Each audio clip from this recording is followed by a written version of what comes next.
Cher ami, regarde cette vidéo jusqu'à la fin et laisse un commentaire. Bon visionnage.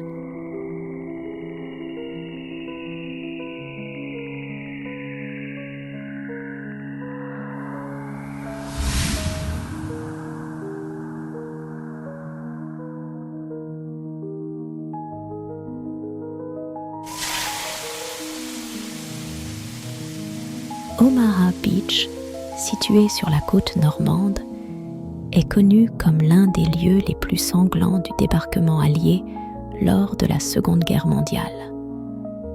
En juin 1944, cette plage est devenue le théâtre de la plus grande opération militaire de l'histoire. Mais des décennies plus tard, elle continue de dissimuler des mystères non résolus. Les habitants et les touristes parlent depuis des années d'étranges et effrayants phénomènes qui se produisent sur Omaha Beach. La nuit, lorsque la plage est enveloppée de brouillard et que le vent se met à hurler, des silhouettes étranges apparaissent, ressemblant à des soldats en uniforme ancien. Ils apparaissent soudainement, se déplacent silencieusement le long du rivage, comme s'ils tentaient de revivre leur dernière marche vers la victoire ou la mort. Ces figures sont particulièrement fréquentes à l'anniversaire du débarquement, le 6 juin. Les touristes racontent qu'au cours de promenades nocturnes sur la plage, ils ont aperçu au loin un groupe de soldats qui semblaient marcher vers l'eau. Mais dès que quelqu'un s'approchait, les silhouettes disparaissaient, ne laissant derrière elles que des traces sur le sable mouillé. Certains témoins affirment avoir entendu des cris étouffés, semblables à ceux qui auraient pu résonner en plein combat. Ces phénomènes sont devenus si courants que les habitants les considèrent désormais comme faisant partie du paysage normand, une sorte de mémoire sombre du passé. Retour en 1944, lorsque des milliers de jeunes soldats débarquaient sur Omaha Beach, prêts à sacrifier leur vie pour la liberté. L'un d'entre eux était le lieutenant James Cross, commandant d'une petite unité chargée de prendre d'assaut les fortifications allemandes sur cette même plage. Le lieutenant Cross était connu pour sa détermination et son courage. Son unité était respectée parmi les Alliés. Mais le jour du débarquement, quelque chose a mal tourné. Sous un feu nourri de mitrailleuses et d'artillerie allemande, ces hommes ont commencé à tomber un par un. Dans le chaos de la bataille, le lieutenant Cross a disparu. Son corps n'a jamais été retrouvé, tout comme les corps de nombreux autres soldats restés sur ce rivage. Les chroniques historiques décrivent comment l'unité de Cross a tenté de percer à travers le feu ennemi, mais a été pratiquement anéantie. Les rares survivants ont raconté qu'ils avaient vu leur lieutenant pour la dernière fois, les menant à l'attaque avec une détermination inébranlable dans les yeux. Depuis lors, le nom de James Cross est devenu un symbole de sacrifice, mais son destin est resté un mystère. La famille du lieutenant a reçu seulement une brève notification indiquant qu'il était porté disparu, et sa veuve, Anna, n'a jamais revu son mari. Des décennies plus tard, l'histoire du lieutenant Cross a attiré l'attention d'une jeune journaliste parisienne, Sophie Dubois. Après avoir entendu parler des fantômes d'Omaha Beach, Sophie a décidé de mener sa propre enquête pour découvrir ce qui se passe vraiment sur cette plage. Son intérêt était alimenté par les récits de son grand-père, qui avait combattu en Normandie. Sophie a commencé par interroger les habitants et les touristes qui avaient été témoins des phénomènes étranges. elle a recueilli des dizaines de témoignages, tous concordant sur un point. Les fantômes apparaissaient la nuit, toujours au même endroit. Et c'étaient toujours des figures de soldats. En explorant les archives, Sophie est tombée sur une mention du lieutenant Cross et de son unité disparue. Ce qui a particulièrement attiré son attention, c'est une lettre écrite par James à sa femme la veille du débarquement. Dans cette lettre, il disait ressentir l'approche de quelque chose de terrible, mais qu'il ne pouvait se détourner de sa mission. Cette lettre a fait réfléchir Sophie. Peut-être que les fantômes vus sur la plage étaient les âmes des soldats qui ne trouvaient pas la paix parce que leur corps n'avait jamais été retrouvé et enterré. Inspirée par ces découvertes, Sophie a décidé de passer la nuit sur Omaha Beach pour essayer de rencontrer les fantômes en personne. Elle a emporté avec elle une caméra, un magnétophone et une vieille photo du lieutenant Cross qu'elle avait trouvée dans les archives.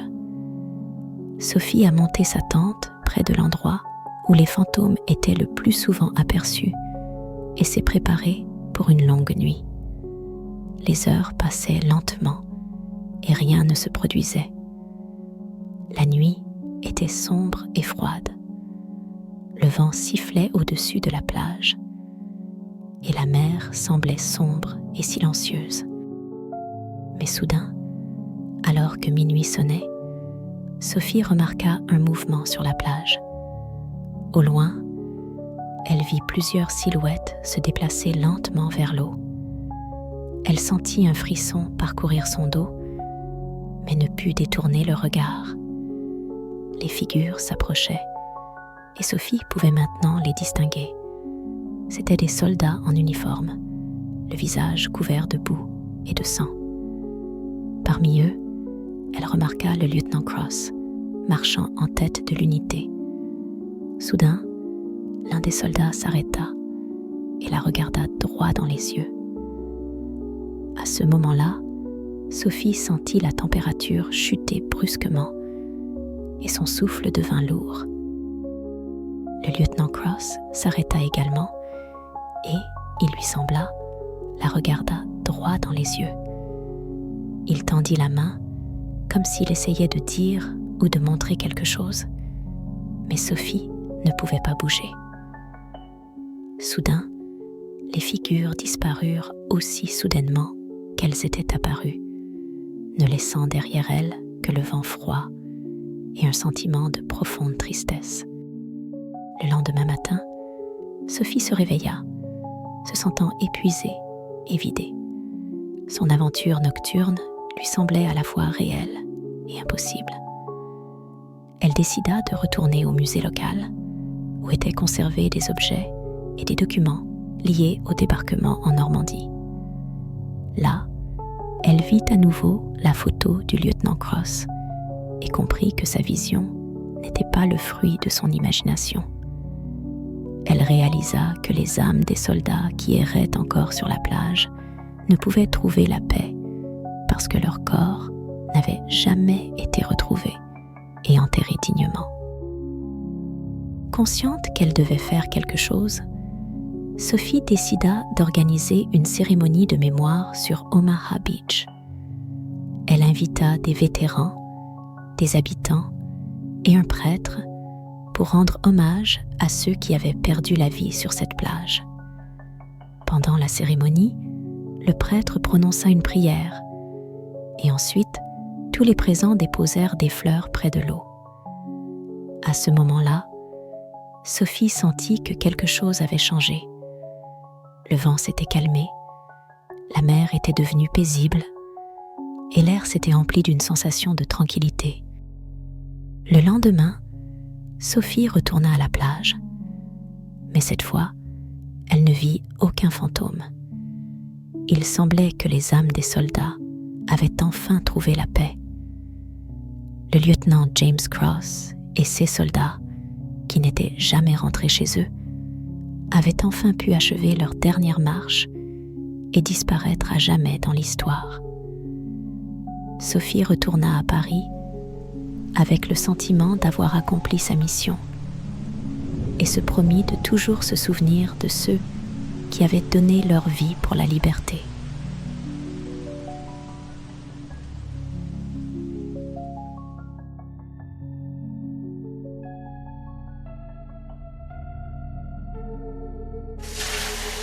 Le château de Gaillac, situé au cœur de la Normandie, est entouré d'un mystère sombre. Construit à la fin du XIIe siècle, il a été témoin de nombreux événements historiques, des sièges et des batailles aux intrigues et trahisons de cour. Mais le plus énigmatique et effrayant de l'histoire de ce château est la malédiction qui, selon la légende, a été lancée sur les propriétaires de Gaillac il y a plusieurs siècles. Pendant des siècles, des événements étranges et inexplicables s'y sont produits, inspirant la peur même chez les plus courageux. L'un des habitants les plus célèbres du château était Jean-Baptiste de Gaillac, un baron dur et cruel vivant au XVIe siècle. Il était connu pour sa cupidité et sa soif de pouvoir, n'hésitant devant rien pour accroître ses domaines. On raconte qu'un jour, Jean-Baptiste a commis un crime atroce. Il a tué son frère pour s'emparer de ses terres et de son titre. Mais peu après, des choses effrayantes ont commencé à se produire dans le château. Les serviteurs parlaient de murmures étranges la nuit, de fantômes apparaissant dans les couloirs et de bruits inexplicables venant des cachots. Après la mort de Jean-Baptiste, le château passa aux mains de son fils, Louis de Gaillac. Louis était un homme de tempérament plus doux, mais son destin s'avéra tout aussi tragique. À peine avait-il pris possession du château qu'il commença à remarquer que celui-ci était littéralement imprégné de l'esprit de son père. Chaque nuit, Louis entendait des pas lourds, comme si quelque chose de grand et effrayant errait dans les couloirs. Il trouvait souvent des traces qui ne pouvaient appartenir à personne vivant dans le château. Bientôt, Louis commença à voir dans ses rêves la figure de son père décédé, qui semblait essayer de dire quelque chose, mais ne le pouvait pas. Ne supportant pas la pression, Louis se suicida, laissant le château à l'abandon. Mais la malédiction ne quitta pas Gaillac. Chaque nouveau propriétaire du château fut confronté à des phénomènes inexpliqués, chacun semblant lié au crime sanglant commis par Jean-Baptiste. Au fil du temps, le château tomba en ruine et fut abandonné. Les habitants du coin commencèrent à l'éviter, affirmant que des âmes errantes y résidaient encore. Au XXIe siècle, le château de Gaillac attira l'attention d'un groupe de chercheurs en phénomènes paranormaux, parmi lesquels se trouvait le célèbre scientifique et sceptique Pierre Laforge. Malgré son scepticisme face au surnaturel, Pierre fut intrigué par les légendes entourant le château et décida de mener une enquête scientifique pour démystifier une fois pour toutes les mythes. Avec son équipe, il se rendit à Gaillac pour passer plusieurs nuits dans le château et enregistrer tout ce qui s'y passait. Les chercheurs installèrent leur campement dans la salle principale, là où, selon la légende, le frère de Jean-Baptiste avait été tué. Ils installèrent des caméras et des capteurs pour détecter toute anomalie. La première nuit, rien d'extraordinaire ne se produisit, hormis des bruits étranges que l'on pouvait attribuer au vent ou aux vieilles structures du château. Mais la deuxième nuit, tout changea. À 3 heures du matin, les capteurs de mouvement s'activèrent et les caméras enregistrèrent des ombres étranges qui traversaient les couloirs. Pierre et son équipe restèrent sceptiques. Mais le lendemain matin, en visionnant les enregistrements, ils furent perturbés. Le 3e jour, Pierre décida d'explorer les cachots du château, restés intacts jusqu'alors. L'entrée avait été bloquée depuis longtemps, mais les chercheurs trouvèrent un passage ancien menant aux profondeurs. En descendant, ils découvrirent plusieurs pièces remplies d'artefacts anciens, parmi lesquels des armes, des armures et même des livres anciens écrits dans une langue inconnue. Mais la découverte la plus terrifiante fut une ancienne chambre de pierre, au centre de laquelle gisait un squelette. Pierre fut stupéfait par cette découverte. Le squelette appartenait clairement à un homme, et à côté de lui se trouvait un poignard qui semblait avoir été l'arme du crime. Il était évident qu'il s'agissait du frère de Jean-Baptiste, assassiné pour son héritage. L'équipe décida de signaler immédiatement cette découverte aux autorités. Mais à peine avait-il quitté les cachots que des événements étranges commencèrent à se produire dans le château. L'électricité fut coupée, les portes se mirent à claquer toutes seules, et la température chuta brutalement. Comprenant qu'ils avaient réveillé quelque chose d'ancien et de dangereux, Pierre décida de réaliser un rituel de purification qu'il avait découvert dans les livres trouvés dans les cachots. Le livre expliquait que les esprits ne pouvaient trouver la paix tant que justice n'était pas rendue. Ils préparèrent tout le nécessaire et commencèrent le rituel dans la chambre même où le squelette avait été découvert. Pierre récitait les incantations, tandis que ses collègues surveillaient ce qui se passait autour.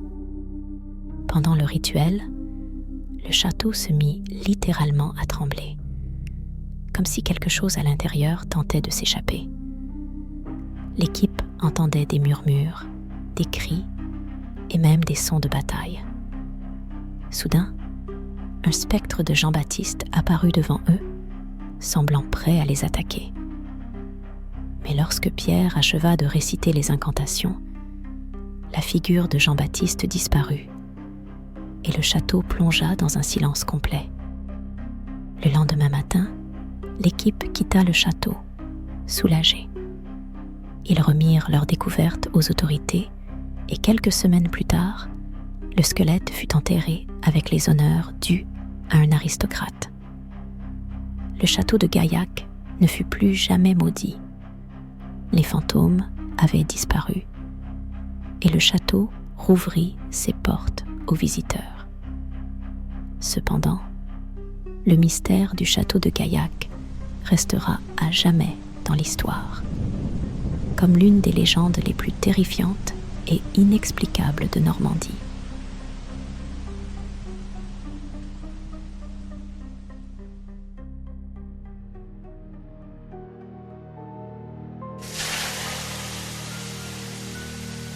La plage de Jouanville en Normandie est un endroit pittoresque, connu pour ses sables blancs et les eaux calmes de la Manche. Ce lieu a toujours attiré les vacanciers par sa beauté et sa tranquillité.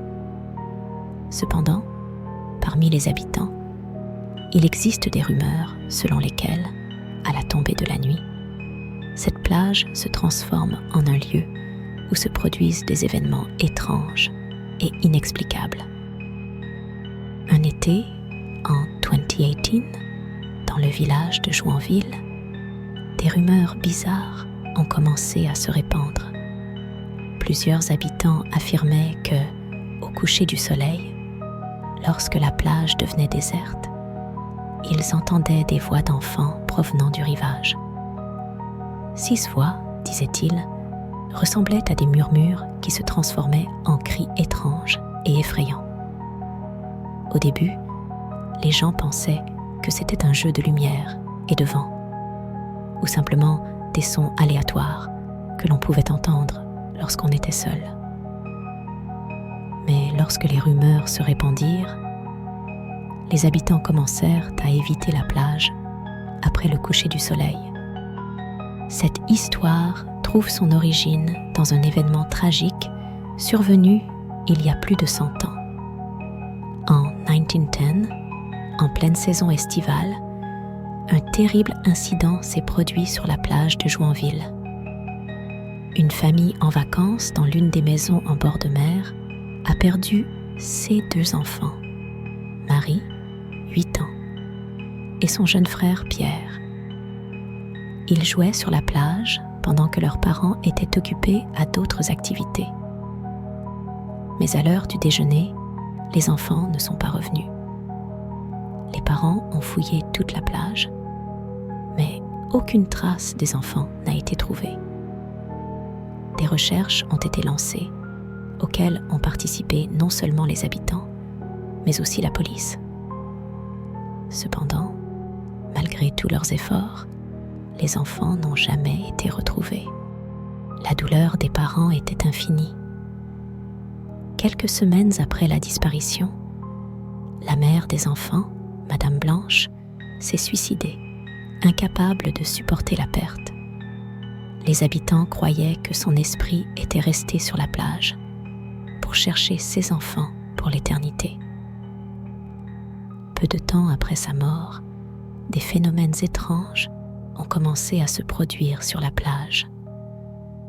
Ceux qui osaient y rester après le coucher du soleil entendaient des voix d'enfants appelant quelqu'un et parfois des pleurs de femmes. Cette histoire a refait surface en 2020 lorsque la plage a été visitée par un groupe de journalistes venus de Paris. Ils avaient pour mission d'écrire un article sur les lieux mystérieux et mystiques de Normandie. Ayant entendu parler des rumeurs inquiétantes concernant la plage de Jouanville, ils décidèrent de passer la nuit sur cette plage pour savoir s'il y avait un fond de vérité dans ces histoires. Les journalistes ont apporté avec eux du matériel pour enregistrer les sons et les vidéos, afin de capturer tout événement étrange qui pourrait se produire. Ils étaient accompagnés d'un habitant local, Jacques, qui était sceptique et ne croyait pas aux fantômes. Pendant les premières heures, rien d'anormal ne se produisit. Cependant, vers minuit, lorsque l'obscurité avait complètement enveloppé la plage, des bruits étranges commencèrent. D'abord, ce furent des bruits de pas légers, comme si quelqu'un marchait sur le sable. Ensuite, des murmures commencèrent à se faire entendre, devenant de plus en plus forts et clairs. Emma, une journaliste qui enregistrait les sons sur son dictaphone, entendit soudainement dans ses écouteurs la voix d'une petite fille qui murmurait « Maman, où es-tu » Ce moment fut capturé sur l'enregistrement et tout le groupe fut paralysé par la peur. Après cet incident, l'équipe décida de consulter les archives de la bibliothèque locale pour en savoir plus sur l'incident mystérieux de 1910. Ils découvrirent d'anciens journaux décrivant en détail la tragédie de la famille Blanche. L'article mentionnait que la police et les habitants soupçonnaient que les enfants avaient pu être enlevés par des contrebandiers qui opéraient souvent dans CS Région au début du XXe siècle. Cependant, aucune preuve n'avait jamais été trouvée. Les journalistes parvinrent à retrouver les descendants de la famille Blanche qui vivaient encore en Normandie. Ils apprirent que la tragédie avait profondément marqué leur lignée. Beaucoup de descendants affirmaient qu'ils faisaient souvent des rêves dans lesquels Marie et Pierre les appelaient sur la plage pour les aider à retrouver leur mère. Mais ce qui était le plus étrange, c'est que ces rêves commençait toujours à la même période de l'année, à la mi-août, au moment même où la tragédie s'était produite. Les journalistes, décidés à résoudre le mystère des voix d'enfants, revinrent sur la plage accompagnés des descendants de la famille Blanche. Ils espéraient que la présence des proches aiderait les esprits à trouver la paix. La nuit du 15 août, jour anniversaire de la tragédie, ils s'installèrent de nouveau sur la plage et commencèrent à attendre. À minuit, la plage fut de nouveau remplie de murmures et de pleurs. Les descendants, se tenant par la main, s'adressèrent aux voix, demandant pardon de n'avoir pas pu sauver les enfants. Soudain, tous les sons cessèrent et un silence complet envahit la plage. Cette nuit-là, les descendants firent un rêve dans lequel ils voyaient les enfants et leur mère se réunir et disparaître dans la lumière de l'aube. Depuis cet événement, les voix sur la plage de Joinville, jamais entendues. Les habitants pensent que les âmes des enfants et de leur mère ont finalement trouvé le repos. La plage est redevenue un lieu où l'on peut se détendre en toute quiétude. Mais l'histoire des voix d'enfants peut vivre parmi les anciens du village et se transmet de génération en génération.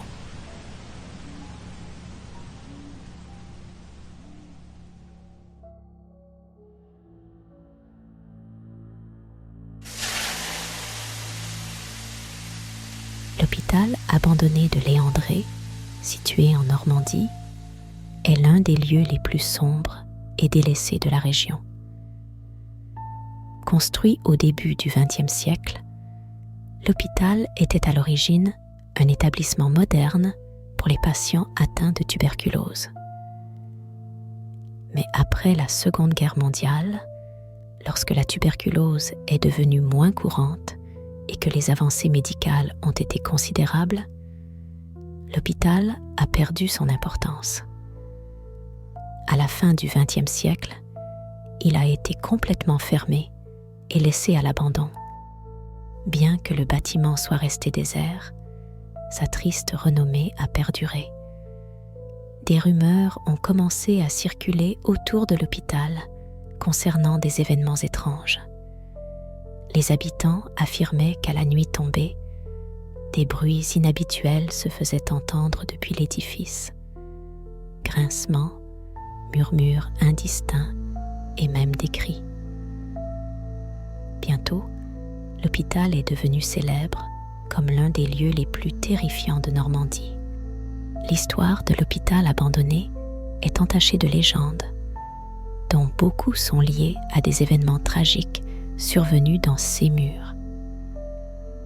L'une des histoires les plus célèbres concerne un patient, Jean-Pierre Duval, admis en 1942, lorsque l'hôpital était saturé de soldats blessés pendant la Seconde Guerre mondiale. Jean-Pierre était gravement blessé et son état s'aggravait rapidement. Il était connu parmi le personnel médical pour son comportement étrange. Les infirmières témoignaient que Jean-Pierre devenait souvent agressif, affirmant voir des fantômes et entendre des voix. Une nuit particulièrement troublante, son comportement devint si incontrôlable que les médecins décidèrent de le transférer dans une chambre d'isolement. Cette nuit-là, il disparut de sa chambre et son corps fut retrouvé quelques heures plus tard dans le sous-sol de l'hôpital, mort dans des circonstances mystérieuses. Cet incident marqua le début des phénomènes inexplicables dans l'hôpital. Au début de l'année 2023, l'hôpital abandonné attira l'attention d'un groupe de chercheurs en phénomènes paranormaux. L'équipe, dirigée par la célèbre Amélie Girard, se spécialise dans l'étude des lieux abandonnés. Amélie et son équipe avec l'intention de mener une enquête nocturne pour découvrir la vérité derrière les bruits et les phénomènes mystérieux. Les chercheurs installèrent des équipements pour enregistrer les sons et les vidéos, ainsi que divers capteurs pour mesurer les variations de température et d'autres facteurs anormaux. Ils choisirent de passer la première nuit dans une des parties les plus anciennes de l'hôpital, qui avait autrefois servi de quarantaine. Au début de la nuit, rien d'inhabituel ne se produisit, mais vers minuit, les événements étranges commencèrent. Par intermittence, les caméras enregistraient des ombres floues et des mouvements, mais les sons capturés furent les plus inquiétants.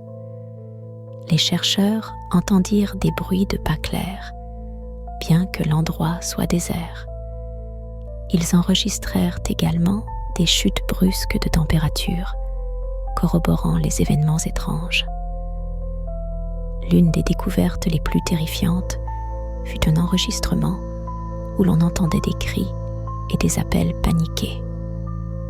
On pouvait entendre une voix crier « Au secours !» et « Ne me lâche pas !» En cherchant à comprendre ce qui se passait, l'équipe décida de consulter les historiens locaux. Ils découvrirent que, avant l'ouverture de l'hôpital, le site avait abrité un asile pour malades mentaux. Les traumatismes et souffrances des patients de cet asile pouvaient être à l'origine des phénomènes paranormaux observés. À la fin de leur enquête, Amélie Girard et son équipe organisèrent une conférence publique pour présenter leurs résultats. Ils détaillèrent leurs découvertes et présentèrent les enregistrements sonores et vidéos. Les spectateurs furent stupéfaits. Beaucoup, y compris les habitants locaux, affirmèrent que les sons et événements enregistrés correspondaient à leurs propres expériences. Suite aux résultats de l'enquête, il fut décidé que l'hôpital abandonné de Léandré devait être éclairé et exploré pour préserver la mémoire historique et éviter d'autres souffrances.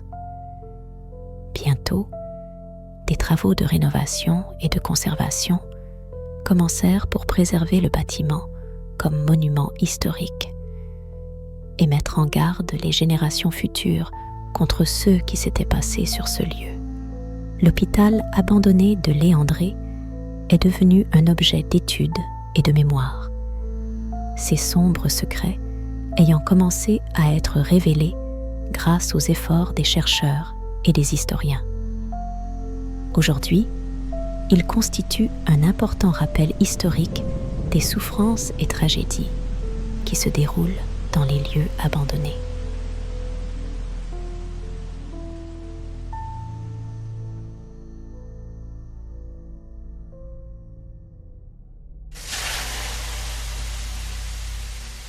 La forêt de Saint-Clair en Normandie est entourée d'arbres denses et d'une obscurité qui semble avaler la lumière du soleil. Les habitants transmettent depuis des générations l'histoire de la sorcière de la forêt, une créature sinistre qui aurait élu domicile dans ces bois. Selon la légende, la sorcière était une femme du XVIIe siècle, nommée Marion Leroux. Bien que considérée comme étrange et menaçante par les gens ordinaires, certains prétendaient qu'elle possédait des pouvoirs magiques capables de provoquer des calamités et des malheurs. Marion Leroux fut accusée de sorcellerie après que le village eut connu des malheurs et des maladies étranges. Les villageois soupçonnaient que ces rituels occultes étaient à l'origine des catastrophes et, sans attendre un procès officiel, organisèrent une exécution sommaire. Marion fut condamnée à être brûlée vive, et sa mort scella sa réputation de sorcière maléfique. On dit qu'avant d'être exécutée, elle lança une malédiction sur le village, promettant de revenir pour se venger de ses ennemis. Depuis l'exécution de Marion Leroux, la forêt de Saint-Clair est devenue le lieu de phénomènes mystiques et paranormaux. Les légendes affirment que la nuit, on peut entendre ses cris et ses plaintes, ainsi que voir son visage fantomatique parmi les arbres. De nombreux témoins ont rapporté avoir vu des sphères lumineuses apparaître et disparaître parmi les arbres, ainsi que d'être suivis par des bruits inexplicables. L'une des histoires les plus célèbres concerne un groupe de jeunes en 1987 qui disparut sans laisser de traces après avoir passé la nuit dans la forêt. Plus tard, leurs affaires furent retrouvées éparpillées dans les bois et les enregistrements de leurs caméras montraient des visages apparaissant parmi les arbres et des lumières mystérieuses. Peu après, la forêt fut fermée aux visiteurs et l'accès restreint, mais les histoires continuèrent de circuler. En 2023, une équipe de chercheurs et de parapsychologues décida d'explorer la forêt de Saint-Clair pour découvrir la vérité sur la sorcière de la forêt. L'équipe était dirigée par la docteure Claire Duval, spécialisée dans l'étude des phénomènes paranormaux. Avec elle, il y avait des photographes, des vidéastes et des experts en enregistrement sonore. Leur objectif était de mener une enquête nocturne en utilisant les technologies les plus récentes pour capturer des phénomènes anormaux. L'équipe commença son investigation à la mi-août, lorsque les nuits dans la forêt deviennent particulièrement sombres et inquiétantes. Ils installèrent leurs caméras et capteurs à plusieurs endroits de la forêt, y compris dans les zones où des événements étranges avaient eu lieu par le passé. Au début de la première nuit, rien d'inhabituel ne se produisit, mais à la deuxième nuit, des événements inattendus commencèrent à se manifester. À minuit, les caméras commencèrent à capturer des mouvements et des ombres étranges qui ne pouvaient être expliquées par des causes normales. L'une des caméras enregistra des sphères lumineuses entre les arbres avant de disparaître. Les enregistrements sonores révélaient des murmures et des cris qui ne pouvaient être entendus à l'oreille nue. La docteure Duval et son équipe commencèrent à ressentir une présence inexplicable dans la forêt, et certains membres éprouvèrent une grande peur et anxiété. Au cours de leur enquête, l'équipe découvrit un ancien site qui, selon la légende, était le lieu où Marion Leroux réalisait ses rituels. Sur ce site se trouvait un vieux autel détruit et plusieurs symboles gravés dans les arbres.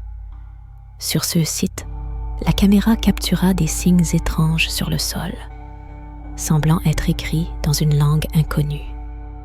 À la fin de leur enquête, la docteure Duval et son équipe organisèrent une conférence pour présenter leurs découvertes.